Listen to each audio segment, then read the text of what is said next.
to me, all you who are weary and burdened, and I will give you rest. हम सब ने उसे देखा है। कोई हादसा पेश आता है या कोई सानेहा पेश आता है, कोई नौकरी से हाथ धो बैठता है या कोई पड़ोसी जुद्दोजहद कर रहा होता है।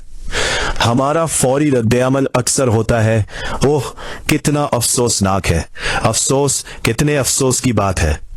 हमें एक लम्हे के लिए बुरा लगता है और फिर हम अपने दिन के साथ आगे बढ़ते हैं। लेकिन क्या यह हकीकी हमदर्दी है? आज मैं दुनियावी हमदर्दी और खुदाई हमदर्दी के दरमियान बड़े फर्क के बारे में बात करना चाहता हूं। और क्यों एक सिर्फ आह भरता है जबकि दूसरा हल पेश करता है। दुनियावी हमदर्दी बड़ी हद तक जज्बाती होती है। ये अलास और पीटी रद्द अमल है। ये तस्लीम करता है कि कोई चीज बहुत बुरी है, लेकिन ये वहीं खत्म हो जाती है। ये गैर फाल है, ये दूर से देखता है, ये आर्जी है। जैसे ही इंसान नजरों से ओझल होता है, एहसास खत्म हो जाता है। ये सेल्फ सेंट्रिक है। अक्सर हम अपने ज़मीर को तस्कीन देने के लिए तर्स कहते हैं, क्योंकि हमें लगता है कि हमें कुछ कहना चाहिए। दूसरी तरफ खुदाई हमदर्दी मुख्तलिफ है। सहीफों में जब भी हम बाइबल के खुदा को हमदर्दी से मुतासिर होते देखते हैं, तो उसके बाद तकरीबन हमेशा एक अमल होता है। ये सिर्फ एक एहसास नहीं है, ये एक ऐसी ताकत है जो मुस्तकिल हल तलाश करती है। ये फाल है। ये सिर्फ ये नहीं कहता कि मुझे अफसोस है कि आप भूखे हैं। खुदा बनी इसराइल के लिए मन फराहम करे। यसू ने भीड़ को खाना खिलाया। ये जड़ से खिताब करता है। दुनियावी हमदर्दी एक बैंड एड देती है। खुदाई हमदर्दी जख्म को मुंदमल करने की कोशिश करती है। अहदनामा कदीम में हम मुतअद्दिद बार देखते हैं कि खुदा ने लोगों को शिफा बख्शी।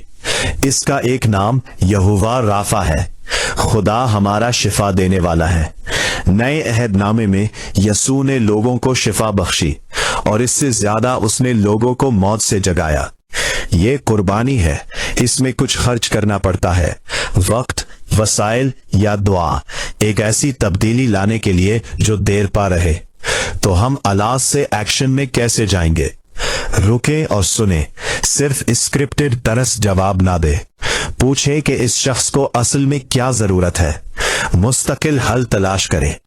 अगर कोई बार बार आने वाले मसले से नबरदाजमा है, तो सिर्फ सकून का एक आर्जी लफ्ज पेश ना करे।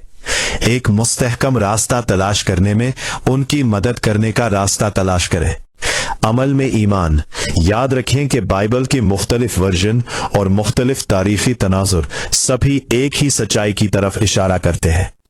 उम्मीद का पैगाम और खुदा की मोहब्बत का मकसद सिर्फ हमारे अल्फाज नहीं, बल्कि हमारे हाथों से जिंदा होना है।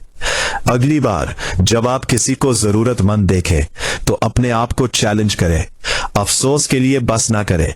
खुदा से दुआ करें कि वो आपको उसकी हमदर्दी दे, वो कसम जो एक मुस्तकिल हल लाती है। देखने के लिए शुक्रिया और मैं आपको अगले ब्लॉग में देखूंगा।